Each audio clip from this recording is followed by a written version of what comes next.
Hachette Audio presents The Age of Acquiescence, the life and death of the American resistance to organized wealth and power. Written by Steve Fraser, read by Pete Larkin. In memory of Mohawk. Introduction. Occupy Wall Street, a movement that began as a small encampment of young people in lower Manhattan, became a riveting public spectacle in the fall of 2011. A mere month after the first sleeping bags were unrolled in Zuccotti Park, a stone's throw away from the New York Stock Exchange on Wall Street, millions of occupiers in 1,000 cities around the world, all on the same day, echoed the plaint of those New York rebels that the whole planet had been hijacked and then ruined by a financial elite and its political enablers. The 99% who were its victims had had enough. Nothing of this scope and speed had ever happened before, ever. It was testimony not only to the magical powers of the Internet, but more important, to the profound revulsion inspired by institutions that just a few short years earlier had commanded great authority and respect. Now they seemed illegitimate and disgraced.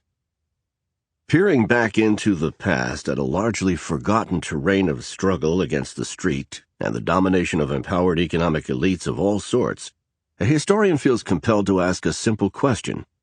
Why didn't Occupy Wall Street, OWS, happen much sooner than it did?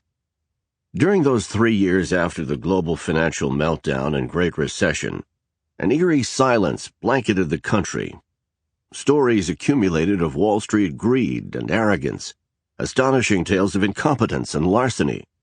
People lost their homes and jobs. Poverty reached levels not seen for a generation. The political system proved as bankrupt as the big banks. Bipartisan consensus emerged, but only around the effort to save too-big-to-fail Goliaths, not the legions left destitute in the wake of their financial wilding. The political class prescribed what people already had enough of, yet another dose of austerity, plus a faith-based belief in a recovery that, for the 99% of Americans, would never be much more than an optical illusion. In those years, the hopes of ordinary people for a chance at a decent future waned, and bitterness set in. Strangely, however, popular resistance was hard to find, or rather it was invisible where it had always been most conspicuous. On the left. Right-wing populism, the Tea Party especially, flourished, excoriating limousine liberals and...